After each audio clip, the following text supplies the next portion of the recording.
سفوف عظیم ایک دوا ہے، پانی میں ڈال کے پیے تو کھانا ہضم آتا. کھانا نہیں کھانا کھا سکتے. کیوں؟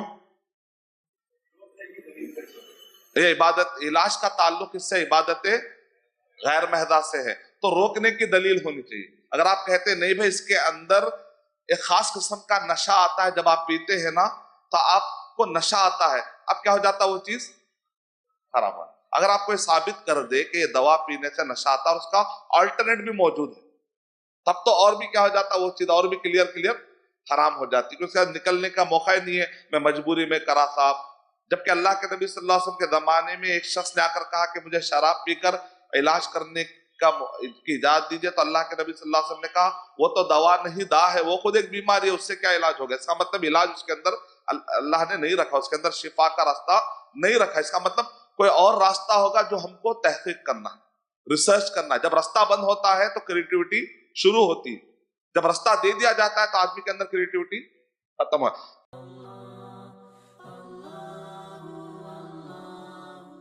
For authentic Islamic information, please log on to www.askislampedia.com.